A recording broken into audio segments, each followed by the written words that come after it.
Unfortunately, I'm here.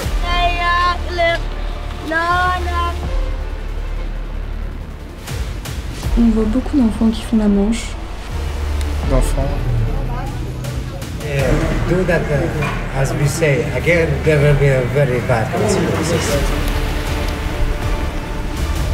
J'ai expliqué que ma femme s'appelait Lena et là ils se sont tous mis à rire. La musique est interdite en Afghanistan. Il est 22 h, ils ont toqué à la porte, ils étaient 4. Les talibans sont venus. Je trouve ça injuste ce silence qu'il y a vis-à-vis de la gentillesse de ces peuples. C'est impressionnant.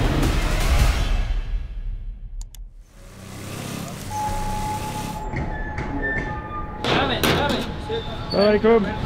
Salam alaikum. Salam alaikum.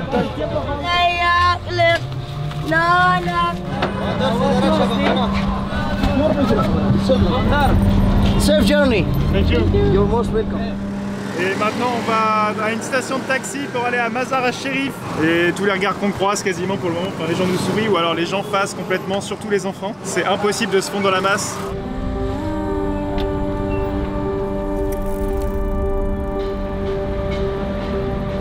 On voit beaucoup ici d'enfants travailler, pousser des brouettes. Il y a des mécanos, il y a des gens à vélo, il y a des chiens qui boitent, il y a du monde partout, de la poussière. Mais tout le monde veut nous aider, tout le monde est très sympa. Là par exemple on savait pas du tout comment faire. On a demandé à un gars, il nous a amené jusqu'au tuk-tuk, il a négocié pour nous et puis voilà quoi. Taxi station, hein? Oh, Mazar. Salam alaikum. Salam alaikum. Salam alaikum. Salam alaikum.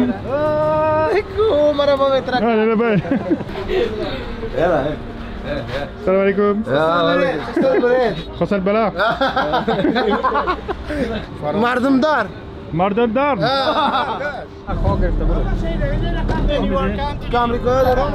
Donc là on était dans une station de taxi partagée et donc à chaque fois le taxi il attendait d'être plein pour partir. En fait il y a des stations de taxi pour chaque ville et puis on va payer 600 par personne pour 3h30 de taxi. Alors que nous sommes sur l'un des axes principaux du pays, la moitié de la route est une longue piste poussiéreuse. Et régulièrement, des enfants attendent et courent après les véhicules pour demander de l'argent. Certains d'entre eux ont peut-être 5 ans et dans leur regard, la douceur de leur âme d'enfant semble avoir disparu. Les paysages sont très très jolis là. On passe dans des dunes de sable, dans un grand désert. Il y a des roches comme ça qui sortent du sol. Dans la voiture, bien que personne ne parle anglais, ils sont tous un peu curieux, souriants et nous proposent de l'aide en cas de besoin. Bon ça y est, on approche de Mazar al-Sharif. C'est vraiment que de la route de désert. Notre chauffeur est très très fatigué, il arrête pas de bâiller, de fermer les yeux donc... On reste aux aguets. C'est les routes de désert, on sait ce que c'est, hein, c'est fatigant. Il y a des petites maisons construites en pisé et surtout pour chaque construction il y a une dizaine de panneaux solaires. Il y a des panneaux solaires partout. Le long des routes, nous croisons quelques filles qui n'auront bientôt plus le droit d'étudier et très peu de femmes, toutes vêtues de burqa. Nous arrivons dans la ville au dôme bleu, dans la province de Balkh. L'Afghanistan est un pays complexe et pour lequel on a lu et entendu tellement d'informations contradictoires. Ainsi, dans chaque nouvelle ville et chaque jour, nous plongerons dans l'inconnu. Ça y est, nous sommes arrivés à Mazar al-Sharif. C'est l'une des plus grosses villes d'Afghanistan. Donc là, la première étape, c'est d'aller chercher nos permis pour être en règle et ensuite, il faudra qu'on trouve un hôtel et on pourra visiter cette ville qui est très réputée pour son architecture. Mazar al-Sharif est la 4e ville d'Afghanistan avec plus de 700 000 habitants. Et dès nos premiers pas, nous découvrons l'accueil exceptionnel de sa population. Welcome. Thank you very much. Salam alaikum. Salam. Salut à tous, aujourd'hui on vous parle d'un outil essentiel pour sécuriser vos données en ligne, il s'agit de NordVPN. Que vous soyez à la maison ou en déplacement, ce service protège votre connexion et vos informations privées. C'est un outil qu'on utilise chaque semaine depuis 3 ans en voyage et on pourrait plus s'en passer. En fait, sans protection, vos données telles que vos mots de passe, vos informations bancaires, vos historiques ou vos messages sont vulnérables. Heureusement, il existe des solutions comme NordVPN pour chiffrer ces données et les rendre invisibles même sur des Wi-Fi publics. NordVPN NordVPN vous protège des pirates, des sites malveillants et des trackers qui collectent vos données. Il bloque aussi les virus et autres menaces lors de vos téléchargements et il vous évite les ralentissements de connexion imposés par votre fournisseur internet. Il vous permet aussi d'accéder à du contenu géographiquement restreint, donc peu importe où vous vous trouvez, vous pourrez quand même accéder à tous les films, séries et sites normalement bloqués. Alors si vous voulez sécuriser vos connexions, cliquez sur le lien dans la description et profitez de 4 mois gratuits avec un abonnement de 2 ans à NordVPN, soit moins de 3 € par mois. Un grand merci à NordVPN de soutenir cette vidéo et maintenant, retournons en Afghanistan. Il y a plein de magasins, il y a aussi des magasins sur le trottoir. Hello, what is your job? Computer, For what? film, serial, memory card. Thank you very much. Goodbye. Il y a tout le monde qui se rapproche. Putain, ils sortent de la glace. Wow. Salam alaikum. Come on, mister. Ice. I'm full. Thank you. Teşekkür. Afghanistan.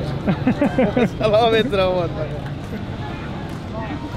Et ça y est, nous sommes dans notre guest house à Mazar-i Sharif. On a trouvé du premier coup. Parce qu'on est des gens Organisé. Donc voilà, il y a 2 lits simples, c'est des planches en bois. Il y a une salle de bain privative. Il y a un toilette, une douche, de l'eau chaude. C'est parfait. D'ailleurs, depuis les toits, on a une vue imprenable sur le cœur de la ville et le monument principal, le mausolée d'Ali. On va aller découvrir tout ça.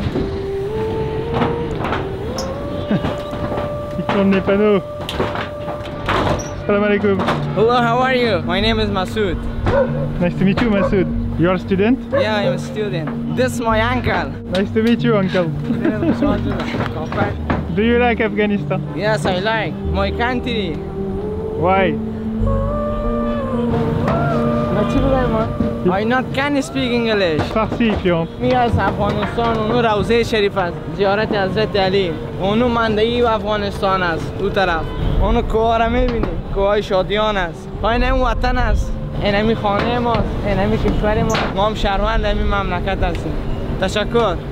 Welcome to Afghanistan. Puis voilà, le trajet s'est très bien passé, ça a duré 3 heures. Ils conduisent comme des oufs, mais bon, on est habitué, ça c'est un peu partout dans la région, faut le dire. On a vu des voitures éclatées sur le bord des routes. Et d'ailleurs, on est passé à un checkpoint, on s'est fait contrôler. J'ai senti que quand on a quitté le checkpoint, d'un seul coup, l'atmosphère s'est relâchée un peu dans la voiture. Après, un autre point qui est intéressant, c'est que la musique est interdite en Afghanistan. J'ai dit à mon voisin, mais comment ça se fait qu'il met de la musique? Il m'a dit, effectivement, c'est interdit, mais les gens ne prennent pas cette loi au sérieux. Voilà, je sais que c'est un pays qui peut faire peur, mais les premières 48 heures se passent très bien, les gens sont très avenants, aidants. Alors ce qui est super agréable, c'est le retour des échanges en anglais. C'est quand même incroyable d'être ici. On trouve ça injuste, ce silence qu'il y a vis-à-vis de la gentillesse de ces peuples, et je pense que c'est tout ça qui nous a conduits en Afghanistan et qui va nous conduire après au Pakistan. À titre d'exemple, hier on a été contacté par le Figaro. Ils veulent faire un article dans leur section voyage sur les agressions en voyage. On partage des messages de paix, de bienveillance, on montre que les gens sont accueillants. On pourrait parler de tellement de choses à travers notre voyage, mais non, c'est l'agression qui intéresse le Figaro. Le reste, ça l'intéresse pas. Ça retient juste à ça. Donc voilà pourquoi c'est important de venir dans ce pays. On a hâte de se balader dans une ville sans nos gros sacs, parce que c'est vraiment ça qui nous trahit, quoi. 2 grosses tortues en Afghanistan, ça passe pas. Pour l'instant, ça fait 2-3 fois qu'on nous contrôle nos sacs. Personne ne touche à mon sac. Je pourrais avoir un bazooka là-dedans, personne ne s'en rendrait compte. Ouais, c'est gros un bazooka quand même. Je sais pas. Aucune conscience des armes. T'as pas joué à Call of Duty, toi? Non. Ouais. C'est tellement improbable ce que je suis en train de faire. Oh, c'est beau! Donc on a une vue imprenable là sur la mosquée. C'est l'heure du coucher de soleil. C'est fabuleux d'être ici et de découvrir ce pays. C'est impressionnant. Bon, ça y est, on a eu notre premier contrôle. Les talibans sont venus. Il est 22 h, ils ont toqué à la porte, ils étaient 4. Quand t'es un homme seul, ils peuvent regarder ton téléphone et ton ordi pendant plusieurs heures. Et là, comme ils ont vu qu'il y avait Lena, ils ont tout de suite abandonné et ils sont passés aux autres chambres. Voilà, on peut dormir maintenant. On te retrouve ce matin pour aller acheter une tenue traditionnelle afghane. En plus de ça, on va en profiter pour passer chez le barbier. Ça sera une première dans ma vie. Et tout ça, on va pouvoir le faire avec Rachid. C'est l'une des personnes qui travaille à l'hôtel. Et je pense qu'une fois qu'on aura des vraies tenues afghanes et que Lena aura une abaya, peut-être qu'on sera plus discret. Allez, on y va. Hello mate. Hello. How are you? I'm fine. Okay, we go to get clothes, yeah? Pas seulement un truc dans les rues. Ouais, il se passe des choses partout. Je suis étonnée, je pensais voir beaucoup moins de femmes dehors. Et en fait, on en voit beaucoup. C'est vivant, c'est tout ce qu'on aime. Et là, dès que tu sors la caméra, il y a tout le monde qui regarde. Salam alaikum. This is the market. It's super big. Il y a tellement de couleurs, je sais pas comment je vais choisir. Salam alaikum. There is too much color. Regarde ça. You need help, hein? Yeah. This color is nice or not? It's bright. Tell me what is fashion, because as you can see, I'm not. Je suis pas fashion. Moi j'aime bien le bleu là, le pétrole. So one like this. Fashion or both? Yes, it's fashion here. Yeah.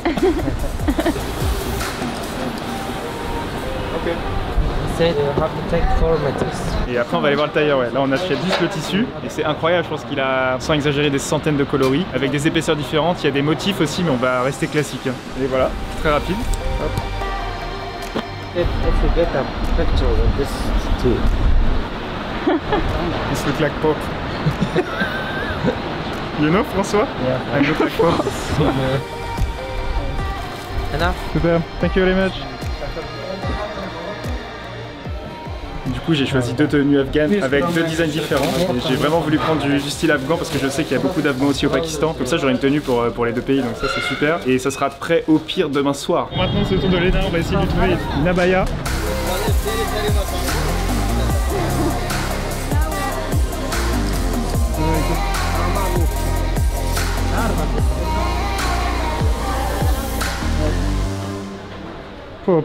Super shop, salam alaikum. Salam, Super, super shop. How are you? Wedding? India. Wow. Wow. You can look. Je sais pas si tu vas prendre une tenue comme ça. You don't go like this in the street. Hein. Super shop, salam alaikum. Alaikum assalam. What is it? We call it chadar. C'est beau hein. Wow. This for wedding. It's too fashion. Bon alors est-ce que tu vas prendre une tenue traditionnelle? Pour la discrétion, c'est pas beau. Now, he was Kamarman. Oh ça brille. C'est joli. Afghani woman with Afghani.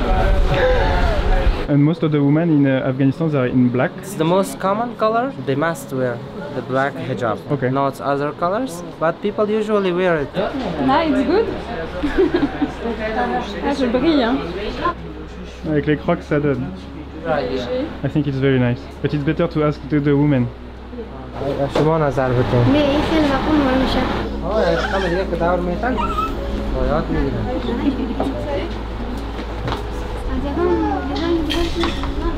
T'as bien filmé, hein. Il me faut le tuto. Look Afghani. It's nice. Mashallah. Bon bah, je pense que j'ai ma tenue. He said the price is 1,300 and this one is 900. Because you are our guest, for this it's 1,300. Manoun. Afghan people are so hospitable persons. Yeah. You need out burqa? No. Oh, it looks. Ah, it's niqab. Like this, nobody will notice we are. C'est écrit fashion. For heating, you do like this. When you want to go Yes, somewhere, but- you just do this. But to breathe, difficult, hein. Trop mignonnes les filles qui t'ont aidé. Ouais. Elle disait non, ça c'est trop court. Faut plus de strass. They are because hospitable. They said if you don't have money, no problem. We don't get. No, we have money, we give you. Yeah. Welcome to Afghanistan, Shukran. Thank you very much. Ça y est, on est incognito. Dans ces rues qui deviennent des bazars agités la journée, la tension des premiers jours s'atténue avec chacun de ses sourires. Et bien que nous commencions à lâcher prise, les Afghans eux-mêmes nous le rappellent. Ici, nous devons faire profil bas. Et c'est en ça que l'Afghanistan est si différent de tous les autres pays où nous sommes allés. Mais on le sait, ce n'est pas avec des appréhensions ou de la méfiance que l'on peut pleinement apprécier et partager un tel accueil.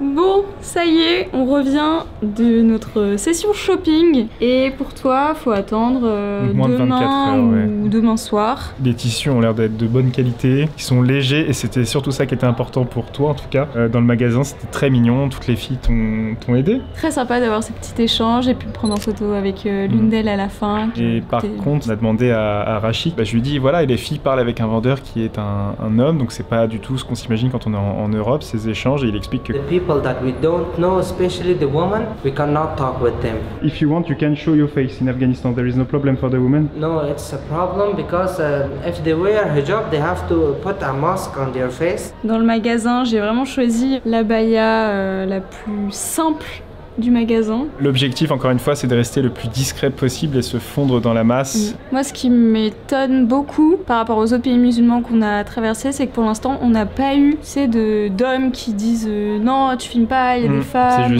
Les femmes se cachent moins. D'après ce que j'ai lu, dans chaque ville, ça va être très différent. Et plus on va s'approcher du Pakistan et notamment de la ville de Kandahar, ça va être beaucoup plus conservateur et ça devrait être différent.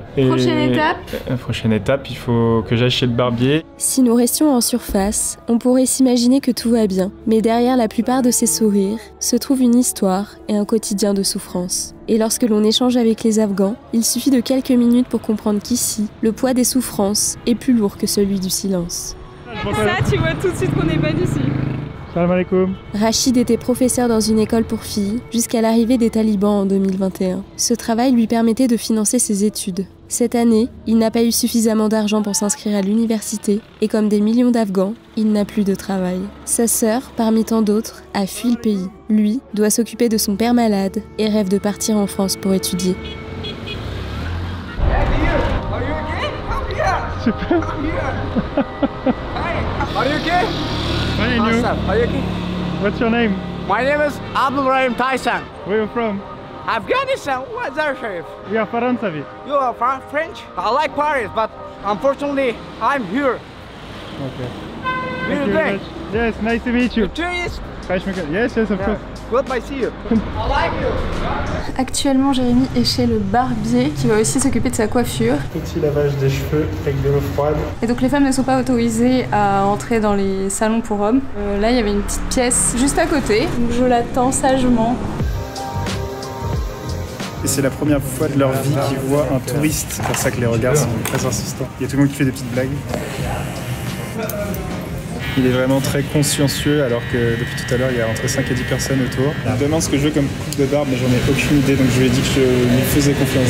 I chose him because he didn't laugh when I came. I trust him.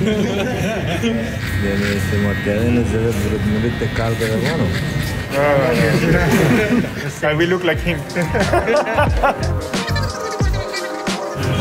Thank you very much.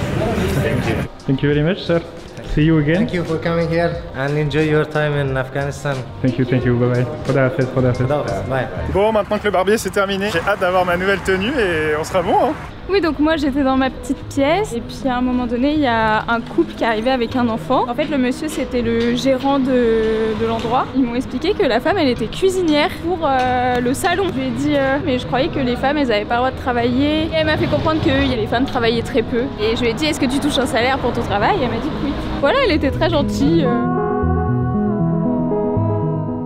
Avant le retour des talibans en 2021, 22% des femmes travaillaient et elles occupaient 30% des emplois du secteur public. Aujourd'hui, la grande majorité d'entre elles ont été exclues de tous les domaines du travail formel. Des minorités dont les fonctions sont jugées essentielles ont pu jusqu'ici garder leur emploi, notamment dans les secteurs de la santé et de l'éducation pour les filles. Mais aujourd'hui, la pénurie croissante de personnel médical féminin aggrave la crise sanitaire majeure dans le pays. Pour survivre, des dizaines de milliers de femmes continuent de travailler dans des secteurs informels et clandestins, dans des conditions extrêmement précaires et risquées. Et malgré leur promesse de maintenir l'éducation des filles, dès leur retour, les talibans ont interdit les écoles secondaires et l'année suivante, l'enseignement supérieur pour toutes les Afghanes.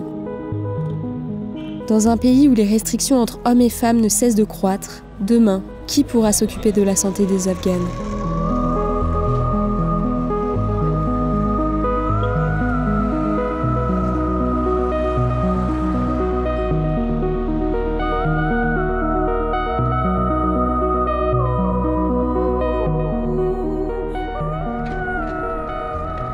Là on est autour de la mosquée, il y a plein de cordonniers, de petits vendeurs, c'est que des hommes, on a beaucoup qui réparent des chaussures. Et ouais, il se passe des choses dans tous les sens là, faut avoir l'œil partout.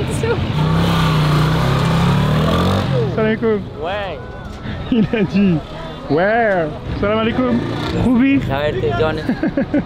En Afghanistan, un simple moment chez le barbier suffit à comprendre que toutes ces restrictions imposées par les talibans ne se limitent pas aux femmes, mais bien à tous les Afghans. In Afghanistan, now in the law, you have to let your beard. Yeah, the business sucks. I have not even cut a hair today. And they say, if you catch them, you will be spending 3 nights in jail, your shop will be locked out. And if you don't do that, as we say, again, there will be a very bad consequences. You touch your beard, that's illegal. And of course, about the hair, it should be not like that. But I don't think it's very difficult for you guys to go. Because you will be like the tourists and they don't want to really show the bad side of that. So they will be nice. Yeah, maybe someday chance to go out there, another country. Yeah. If you go and see for yourself, you will be very seeing different things. Don't trust the media, don't trust the Muslim countries are all terrorists, all having bad people. They're good people, I guess. Dans les rues, partout, nous voyons la pauvreté. Des enfants ramassent des déchets en plastique et des canettes pour quelques Afghanis. Ou encore, poussent des brouettes. Des femmes en burqa font la manche, le seul moyen de survivre pour celles qui ont perdu leur mari et leurs frères, car elles n'ont plus le droit de travailler. Selon le Programme alimentaire mondial, aujourd'hui, plus de 15 millions d'Afghans ne mangent pas à leur faim tous les jours, soit 40% de la population. 3,2 millions d'enfants de moins de 5 ans souffrent de malnutrition aiguë et 1 million d'entre eux risquent de mourir sans traitement immédiat. Et voilà, je suis dans ma tenue traditionnelle. On te montrera ça juste après. Mes 2 nouvelles tenues qui sont arrivées en moins de 2 heures. Et tous les soirs, on se fait un pilaf, un palo. Hello. Et à chaque fois, on n'en commande qu'un seul parce que c'est absolument énorme. C'est fourni avec le pain, ça et ça. Et donc hier, on a eu une petite visite à 22 h de 4 hommes. Donc c'était des talibans. Aujourd'hui, on leur a posé des questions sur cette visite et ils nous ont dit non, mais c'est pas parce que vous êtes dans l'hôtel spécialement. Ils font ça tous les jours ou à peu près tous les 2 jours. Voilà, ils contrôlent tout le temps en fait. À table.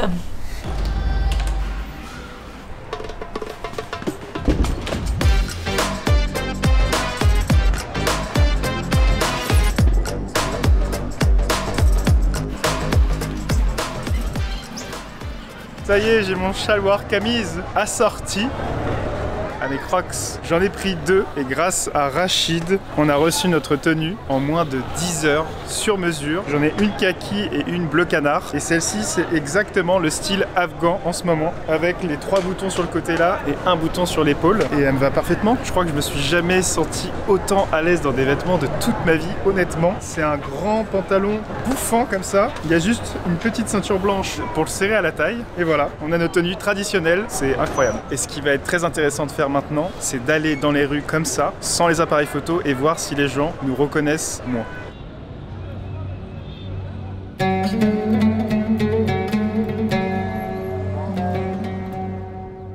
Et nous voilà dans le mausolée de l'imam Ali. Selon les Afghans, le tombeau de l'imam Ali serait passé de Najaf à Mazar-i Sharif miraculeusement pour veiller sur la ville. C'est un personnage très important pour les chiites, puisque selon eux, c'est le premier imam, c'est celui qui a succédé au prophète Mohammed. C'était aussi son cousin et son gendre. Et pour les sunnites, c'est le 4e calife. Et ce monument est somptueux, il est considéré comme l'un des plus beaux monuments de tout le pays. Architecture persane, impressionnante.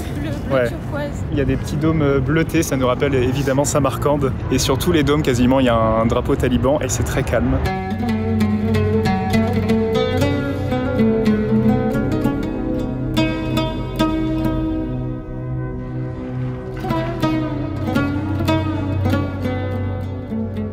Il y a 4 entrées aux 4 points cardinaux et chaque entrée est très contrôlée par des hommes armés qui font des fouilles au corps sur les hommes. Et donc là dans la cour on est pieds nus sur les carreaux blancs. En hiver quand il fait très froid ça doit bien geler les pieds aussi. En fait la mosquée elle est construite en carré en plein centre de la ville de Mazar-i Sharif et au milieu de cette grande cour il y a le mausolée qu'on n'a pas encore visité.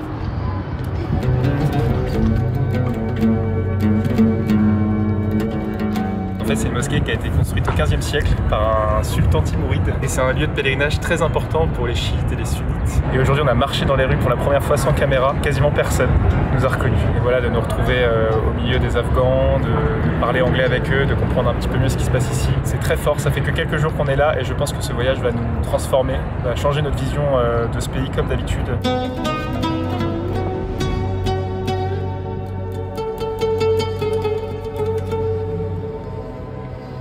Ça y est, on est à l'intérieur du mausolée, en face du présumé tombeau de Ali. Il y a plein d'hommes qui viennent pour se recueillir en face du tombeau. Et ça ressemble vraiment à ce que vous voyez en Irak en fait, avec ces grilles comme ça, et les gens ils viennent s'accrocher aux grilles.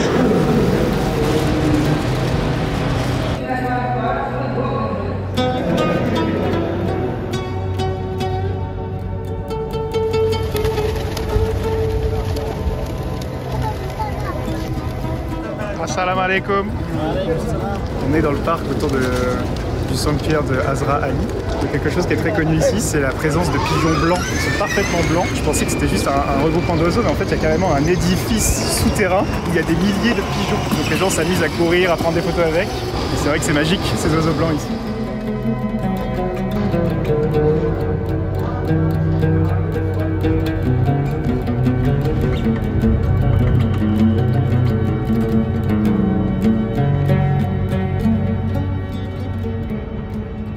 Ce matin, je suis dans un taxi partagé pour uploader la vidéo sur YouTube. Ça fait déjà 6 heures qu'elle est en upload et il n'y a que 60% qui sont faits et on doit quitter l'hôtel aujourd'hui. Il est 8 h du mat. Donc là, je me rends dans un club internet et a priori, je devrais avoir une bonne connexion là-bas. Salam alaikum. Bon, ça y est, j'ai réussi à uploader la vidéo après 8 heures, c'est la première fois que ça nous arrive. Et à l'étage, je me suis retrouvé dans un lieu où ils font des cours d'anglais et le directeur de l'école s'est proposé de me faire un partage de connexion. Et tous les profs d'anglais sont venus me voir les uns après les autres avec un grand sourire. Salam alaikum, English teachers. Alaikum salam. Khoubi. Take care, Mr. Diri. You're most welcome in our city. La plupart d'entre eux m'ont dit mais on t'aurait pas reconnu, tu ressembles vraiment à un Afghan. Il y a un des profs d'ailleurs qui avait pas conscience qui est rentré dans le bureau et qui me dit salam alaikum, mais quand il a compris que j'étais français, il était choqué. He looks like Afghan people. So... Et ensuite il y a deux profs qui m'ont demandé d'aller dans leur classe et j'ai été extrêmement surpris par le nombre de questions que les élèves m'ont posées. Il y en a pas. From UK? No. No. I can say bonjour. This is my... Yes, of course, I'm from French. That's really great country. Famous food of the France. We have some pastry, croissant, chocolate bread. We have many food. Sir, are you a YouTuber? Yes, I am YouTuber. I'm very proud and happy to be here. Et la plupart des élèves m'ont dit qu'ils n'avaient jamais vu d'étrangers de leur vie. Ils m'ont demandé forcément notre nom sur les réseaux et quand j'ai mis Len et Jerry sur le tableau, j'ai expliqué que ma femme s'appelait Lena et là ils se sont tous mis à rire et ils m'ont expliqué qu'en Afghanistan c'était interdit de donner le nom de sa femme à d'autres hommes. Et surtout ils étaient surpris de me voir là en tant que touriste, sans guide en plus. Je leur ai expliqué que nous on était en Afghanistan surtout pour montrer la gentillesse de leur peuple parce qu'on a bien conscience que dans tous ces pays les gens sont très accueillants et chaleureux. I go in this country, they give me everything. Do you need help, sir? You want a coffee? You want chai? Nobody talk about this, my countries. That's why I keep going to make vlogging and YouTube videos. Et voilà, ils ont été touchés par ça. Ils ont bien conscience aussi que chez nous on les stigmatise, qu'on voit leur pays qu'à travers le prisme de la guerre et surtout qu'on fait l'amalgame entre le terrorisme et l'islam. Et nous on leur expliquait que notre objectif dans ces pays-là, en tout cas, c'était vraiment de démonter tout ça. Donc, et eux ils m'ont expliqué qu'ils avaient beaucoup d'espérance et d'espoir pour l'avenir, mais pour l'instant plus d'une personne sur deux avec qui on discute, ils ont tout simplement pas de travail stable. Et ce qui est surprenant, c'est qu'aujourd'hui les femmes n'ont pas le droit de travailler en Afghanistan, donc on peut se dire bah du coup ça fait plus de travail pour les hommes, mais en fait non, pas du tout. Et comme la plupart des talibans sont des Pashtuns, ils donnent surtout les postes aux Pashtuns, parfois même en prenant le travail des Ouzbeks et des Tadjiks ou des Hazaras quoi. So I mostly welcome Mr. Diri. I really appreciate your coming in Afghanistan. I hope to spend a great time in here. Salam alaikum, English class. Goodbye, Mr. Diri. Et puis tout ça pour dire qu'au final, on pensait avoir pris le meilleur opérateur et en fait quand je dis à tout le monde ce qu'on a pris comme opérateur, ils sont morts de rire. Et en ce moment, petite particularité, ça fait 3 jours que l'électricité coupe entre midi et 15-16 heures. Oh là c'est coupé depuis 9 heures. Et comme on avait prévu d'aller à Kaboul aujourd'hui mais que la vidéo a mis trop de temps à s'uploader, on va rester une nuit de plus dans l'hôtel. Et en fait j'ai demandé aux professeurs d'anglais, ils m'ont dit qu'il y avait entre 10 et 12 heures de route pour arriver à Kaboul parce que l'état de la route est très mauvais alors que c'est l'un des axes principaux du pays. Vous l'avez vu, malgré les difficultés, la population afghane nous accueille avec la chaleur de ses sourires et une hospitalité exceptionnelle. Mais se contenter de vous partager cela reviendrait à ignorer la profonde détresse qui marque le quotidien des Afghans. Dans la prochaine vidéo, nous vous emmenons à Kaboul, la capitale de l'Afghanistan. Nous plongerons dans son histoire marquée par plus de 40 ans de guerre et soldée par le retour fulgurant des talibans en 2021. Et là-bas, nous entendrons les témoignages les plus glaçants que nous n'ayons jamais entendus. Look at Taliban kill me. À bientôt.